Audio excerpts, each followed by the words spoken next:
Iki langsung. Langsung di saset. Ya, Sin. Biar aku kowe ya. Nah, ayo. Kita nih. Kono kan? Yes. Assalamualaikum warahmatullahi wabarakatuh. Waalaikumsalam warahmatullahi wabarakatuh. Saya perwakilan dari kelompok 7 kelas C akan mempresentasikan hasil diskusi kami mengenai asuhan keperawatan BBLR.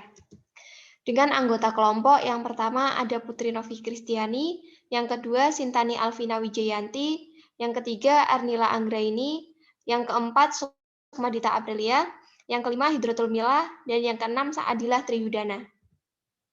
Untuk cakupan materinya ada 10. Yang pertama ada pengertian, ada klasifikasi, ada etiologi, ada manifestasi klinis, ada patofisiologi, ada pathway, pemeriksaan penunjang, penata laksanaan, komplikasi, dan asuhan keperawatan tersendiri. Untuk yang pertama adalah pengertian. Nah, BBLR ini adalah bayi yang lahir dengan berat badan kurang dari 2.500 gram tanpa memandang masa kehamilan. Nah, BBLR ini sangat erat kaitannya dengan kematian neonatal dan morbiditas. Nah, terhambatnya pertumbuhan dan perkembangan kognitif dan timbulnya penyakit kronis di kemudian hari. Nah, BBLR juga dapat berdampak serius terhadap kualitas generasi mendatang karena dapat memperlambat pertumbuhan dan perkembangan anak sehingga berpengaruh terhadap penurunan kecerdasan. Yang selanjutnya adalah klasifikasi. Nah, klasifikasi di sini dibagi menjadi 2, yaitu klasifikasi BBLR menurut berat lahir dan klasifikasi BBLR menurut masa kehamilan. Nah, untuk yang pertama, klasifikasi BBLR menurut berat lahir yaitu yang pertama, bayi berat lahir rendah atau BBLR dengan berat 1.500 sampai 2.499 gram. Lalu yang kedua, yaitu bayi berat lahir sangat rendah, yaitu dengan berat lahir 1.000 sampai 1.499 gram. Dan yang terakhir adalah bayi berat lahir ekstrim rendah dengan berat lahir kurang dari 1.000 gram. Nah, untuk klasifikasi yang kedua adalah klasifikasi BBLR menurut masa kehamilan.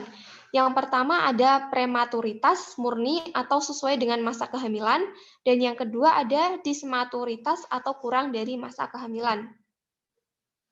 Lalu etiologi. Etiologi di sini ada 3. Yang pertama yaitu dari faktor ibu. Nah, dari faktor ibu ada faktor penyakit, ada komplikasi pada kehamilan, ada usia ibu dan paritas, serta ada faktor kebiasaan ibu. Lalu etiologi yang kedua adalah dari faktor janinnya, yaitu karena janinnya prematur, hidramnion, kehamilan kembar atau ganda, dan kelainan kromosom. Lalu faktor yang ketiga adalah faktor lingkungan. Nah, faktor lingkungan ini dapat berpengaruh antara lain dari tempat tinggal di dataran tinggi, dari radiasi, dari sosioekonomi, dan paparan zat-zat beracun. Lalu manifestasi klinik juga dibagi menjadi 2, yaitu manifestasi klinik bayi sebelum lahir dan bayi setelah lahir. Nah, untuk manifestasi klinik bayi sebelum lahir yang pertama, pada anamnesa sering dijumpai adanya riwayat abortus, partus, prematus, dan lahir mati. Lalu yang kedua ada pembesaran uterus tidak sesuai dengan tuanya kehamilan. Lalu yang ketiga ada pergerakan janin yang pertama terjadi lebih lambat. Nah, gerakan janin lebih lambat walaupun kehamilannya sudah agak lanjut. Lalu yang keempat ada pertambahan berat badan ibu lambat dan tidak sesuai dengan menurut seharusnya. Lalu yang kelima, nah ini sering dijumpai kehamilan dengan oligohidramnion atau bisa pula dengan hidramnion, hiperemesis gravidarum, dan pada hamil lanjut dengan toksemia gravidarum atau perdarahan antepartum. Nah, untuk manifestasi klinik setelah bayi lahir yang pertama, berat bayi itu kurang dari 2.500 gram. Lalu panjang bayi itu kurang dari 45 cm. Lingkar dada kurang dari 30 cm, sedangkan lingkar kepalanya kurang dari 33 cm. Nah, untuk umur kehamilannya sendiri ini adalah kurang dari 37 minggu. Nah, kepalanya ini relatif besar daripada badannya. Nah, kulitnya itu tipis, transparan, dan lanugonya itu banyak. Sedangkan lemak subkutannya itu berkurang sehingga tampak peristaltik usus. Terus tangisannya itu lemah dan jarang, serta penafasannya itu tidak teratur dan sering terjadi apnea. Lalu di sini ada patofisiologinya. Nah, jadi salah satu patofisiologi dari BBLR yaitu asupan gizi yang kurang pada ibu. Nah, ibu hamil yang kemudian secara otomatis juga menyebabkan berat badan lahir rendah. Nah, apabila dilihat dari faktor kehamilan, salah satu etiologinya yaitu hamil ganda, yang mana pada dasarnya janin berkembang dan tumbuh lebih dari satu. Maka nutrisi atau gizi yang mereka peroleh dalam rahim itu tidak sama dengan janin yang hanya satu atau tunggal. Yang mana pada hamil ganda, gizi dan nutrisi yang didapat dari ibu harus terbagi, sehingga kadang salah satu dari janin pada hamil ganda juga mengalami BBLR. Nah, kemudian jika dikaji dari faktor janinnya, salah satu etiologinya yaitu infeksi dalam rahim, yang mana dapat mengganggu atau memperlambat pertumbuhan janin dalam rahim yang bisa mengakibatkan BBLR pada bayi. Nah, tingginya morbiditas dan mortalitas bayi berat lahir rendah masih menjadi masalah utama. Misalnya dari suhu tubuh yang tidak stabil karena kesulitan mempertahankan suhu tubuh yang disebabkan oleh penguapan yang bertambah akibat dari kurangnya jaringan lemak di bawah kulit. Nah, permukaan tubuh yang relatif lebih luas dibandingkan berat badan, otot yang tidak aktif, produksi panas yang berkurang. Nah, gangguan pernafasan yang sering menimbulkan penyakit berat pada BBLR. Hal ini disebabkan oleh pertumbuhan dan pengembangan paru yang belum sempurna dan otot pernafasan yang masih lemah. Nah, gangguan alat pencernaan dan problem nutrisi, distensi abdomen akibat dari motilitas usus kurang, volume lambung kurang, sehingga waktu pengosongan lambung itu bertambah. Nah, ginjal yang imatur itu baik secara anatomi maupun fisiologis, produksi urinnya berkurang. Nah, ini adalah pathway dari BBLR. Jadi, apa yang dapat terjadi apabila seorang bayi itu mengalami BBLR? Mungkin teman-teman bisa dipelajari ya dari pathway-nya. Yang selanjutnya, pemeriksaan penunjang akan dijelaskan oleh rekan saya yaitu Sintani Alvina Wijayanti. Kepadanya saya persilahkan. Baik, di sini saya akan melanjutkan presentasi dari teman saya. Untuk selanjutnya yaitu pemeriksaan penunjang. Di sini ada dua, yang pertama yaitu radiologi, yang kedua laboratorium. Untuk yang radiologi, pada umur 8 jam terdapatnya retikulogranular pada parenkim dan bronkogram udara pada gambaran fototoraks pada bayi dengan penyakit membran hilin yang disebabkan oleh kekurangan surfaktan. Pada umur 2 hari, USG digunakan untuk mengetahui adanya hidrosefalus atau perdarahan intranial dengan memvisualisasi ventrikel dan struktur otak garis tengah dengan fontanel anterior yang terbuka. Kemudian yang kedua ada pemeriksaan laboratorium seperti pemeriksaan sel darah putih, pemeriksaan hemaktorit, pemeriksaan hemoglobin, dan pemeriksaan AGD. Next. Untuk penata laksanaannya, ini ada dua. Ada penata laksanaan keperawatan dan penata laksanaan medis. Untuk penata keperawatan, yang pertama ada penanganan bayi. Semakin kecilnya bayi akan menyebabkan lebih besarnya serangan sianosis. Semua perawatan bayi harus dilakukan di dalam inkubator. Yang kedua, mempertahankan suhu tubuh. Suhu tubuh sangatlah sulit dipertahankan oleh bayi dengan berat lahir rendah. Suhu normal bayi harus dipertahankan dengan usaha metabolik yang minimal dan bayi berat rendah juga harus diasuh dalam suatu suhu lingkungan. Untuk bayi yang berat sekitar 2000 gram, maka suhu perawatannya di atas 250 derajat 25 Celcius. Dan dengan berat kurang dari 2000 gram, maka suhu sampai 300 Celcius. Yang ketiga, inkubator. Prosedur perawatan dapat dilakukan melalui jendela atau lengan baju. Inkubator terlebih dahulu dihangatkan sebelum bayi dimasukkan sampai sekitar 29,4 derajat Celcius untuk bayi berat 1,7 kilo dan 32,2 derajat Celcius untuk bayi yang lebih kecil. Yang keempat ada pemberian oksigen. Masalah serius bagi bayi preterm yaitu BBLR, ekspansi, paru yang buruk terjadi akibat tidak adanya alveolo dan surfaktan. Konsentrasi oksigen dapat diberikan sekitar 30-35% dengan menggunakan head box. Yang kelima, pencegahan infeksi. Untuk perawatan, maka perawat harus menggunakan gaun khusus, cuci tangan sebelum dan sesudah merawat bayi. Hal tersebut dapat mengurangi terjadinya infeksi. Yang terakhir ada pemberian makanan. Harus diberikan ASI yang dapat diberikan melalui kateter atau sonde, terutama pada bayi yang refleks hisap dan menelannya lemah. Kalori lebih banyak diperlukan oleh bayi berat lahir rendah dibandingkan dengan bayi preterm. Yang kedua ada penata laksanaan medis, diantaranya ada terapi oksigen, PDA harus diawasi, pemberian nutrisi yang cukup, penanganan infeksi dengan antibiotik yang tepat, dan pengelolaan hiperbilirubinemia. Lanjut. Nah, di sini ada komplikasi dari BBLR. Yang pertama ada kerusakan bernapas, yaitu fungsi organ belum sempurna. Yang kedua, pneumonia aspirasi terjadi karena refleks menelan dan batuk belum sempurna. Yang ketiga, ada perdarahan intraventrikuler disebabkan karena pendarahan spontan di ventrikel otak lateral disebabkan anoksia, menyebabkan hipoksia otak yang dapat menimbulkan terjadinya kegagalan peredaran darah sistemik.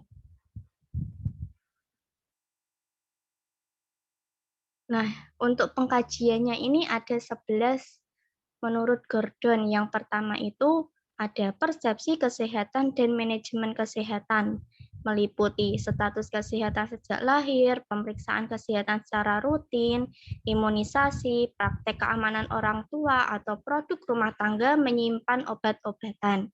Yang kedua ada nutrisi metabolik, seperti pemberian ASI, makanan dan minuman selama 24 jam, adakah makanan tambahan atau vitamin, kebiasaan memakan, berat badan lahir dan berat badan saat ini. Terus yang ketiga ada pola eliminasi, meliputi pola defekasi atau kesulitan kebiasaan ada darah atau tidaknya. Yang pola eliminasi urin atau frekuensi ganti popok basah per hari, kekuatan keluarnya urin, bau warna. Yang keempat ada aktivitas dan pola aktivitas seperti rutinitas mandi, kebersihan sehari-hari, aktivitas sehari-hari, dan lain-lain. Terus yang kelima ada pola istirahat tidur, seperti pola tidur atau istirahat, perubahan pola istirahat, mimpi buruk, nokturia, posisi tidur anak, dan gerakan tubuh anak.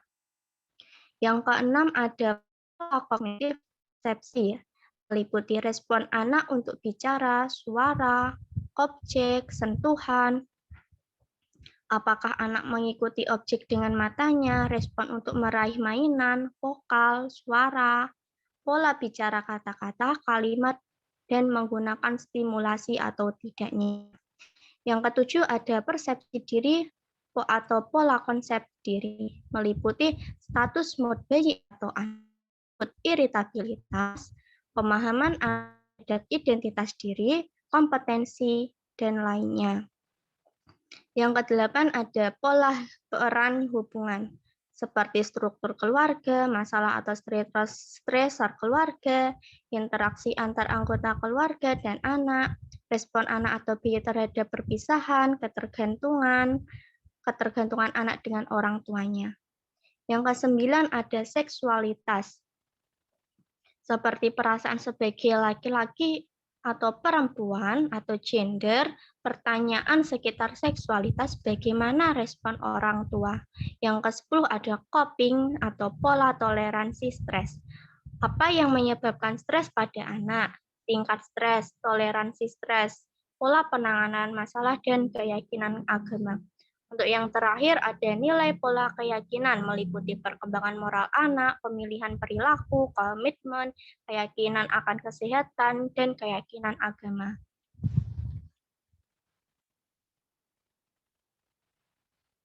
Yang kedua ada diagnosa.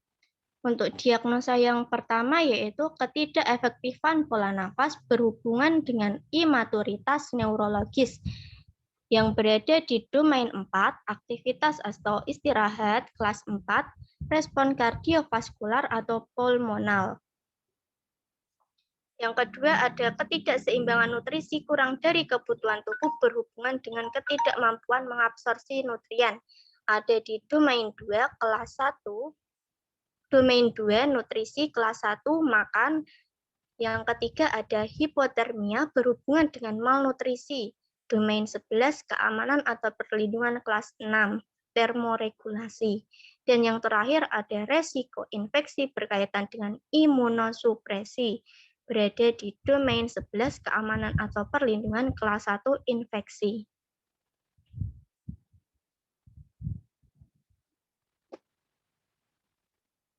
Untuk yang terakhir ada nursing care plan.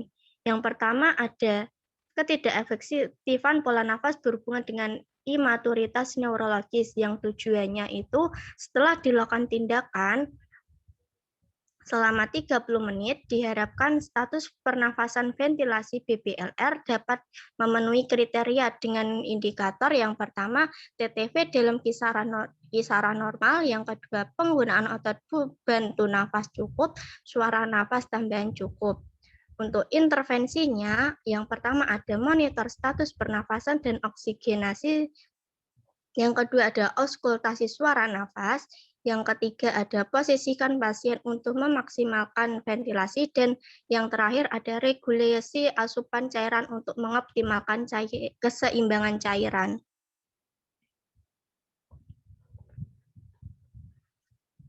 Untuk diagnosa yang kedua, tujuannya yaitu setelah dilakukan tindakan keperawatan selama 3 kali 24 jam, diharapkan status nutrisinya dapat terpenuhi dengan kriteria hasil, intake nutrisi cukup adekuat, intake makanan lewat mulut cukup adekuat, dan toleransi makanan cukup adekuat. Untuk intervensinya, yang pertama ada monitor kecenderungan terjadinya penurunan dan kenaikan berat badan. Yang kedua, identifikasi adanya alergi atau intoleransi makanan yang dimiliki pasien. Yang ketiga, tentukan status gizi pasien dan kemampuan pasien untuk memenuhi kebutuhan gizi. Dan yang terakhir ada tentukan jumlah kalori dan jenis nutrisi yang dibutuhkan untuk memenuhi persyaratan gizi. Untuk diagnosa yang ketiga ada hipotermia berhubungan dengan malnutrisi dengan tujuan dan kriteria hasil setelah dilakukan tindakan selama 1 kali 24 jam, diharapkan termoregulasi pada BBLR dapat memenuhi syarat dengan indikator yang pertama berat badan cukup terganggu, yang kedua termogenesis yang tidak menggigil cukup terganggu, yang ketiga suhu tidak stabil sedang, dan yang terakhir ada nafas tidak teratur. Untuk intervensinya, yang pertama ada monitor dan laporkan adanya tanda dan gejala dari hipotermia dan hipertermia. Yang kedua ada monitor suhu dan warna kulit. Yang ketiga tingkatkan intake cairan dan nutrisi adekuat. Yang keempat ada pertahankan kelembapan pada 50% atau lebih besar dalam inkubator untuk mencegah hilangnya panas. Dan yang terakhir ada berikan pengobatan antipiretik sesuai kebutuhan. Lanjut. Untuk diagnosa yang terakhir ada resiko infeksi berkaitan dengan imunosupresi dengan tujuan dan kriteria hasil setelah dilakukan tindakan keperawatan selama 3 kali 24 jam, diharapkan status imunisasi bayi BBLR dapat mencapai target dengan indikator yang pertama fungsi gastrointestinal cukup terganggu. Yang kedua, fungsi respirasi cukup terganggu. Yang ketiga, suhu tubuh cukup terganggu. Dan yang terakhir, integritas kulit cukup terganggu. Untuk intervensinya, yang pertama ada monitor adanya tanda dan gejala infeksi sistemik dan lokal. Yang kedua, monitor kerentanan terhadap infeksi. Yang ketiga, pertahankan asepsi untuk pasien beresiko. Yang keempat, ada tingkatkan asupan nutrisi yang cukup. Dan yang terakhir, ada ajarkan keluarga pasien mengenai tanda dan gejala infeksi dan kapan harus melaporkannya kepada pemberi layanan kesehatan. Terima kasih. Ya, untuk teman-teman yang mungkin ingin bertanya kepada kelompok kami, saya persilahkan untuk buka satu pertanyaan. Assalamualaikum warahmatullahi wabarakatuh. Waalaikumsalam warahmatullahi wabarakatuh. Saya mau tanya, hal apa yang harus dilakukan orang tua saat anaknya mengalami BPLR? Baik, terima kasih. Apakah boleh langsung saya jawab? Ya, boleh. Ya, jadi ada beberapa hal yang perlu dilakukan saat merawat bayi dengan berat badan lahir rendah. Nah, di sini salah satunya adalah yang pertama dengan memberikan ASI sesuai jadwal. Karena bahwasanya ASI merupakan nutrisi terbaik bagi bayi selama 6 bulan pertama. Lalu yang kedua, dengan bersentuhan langsung dengan bayi.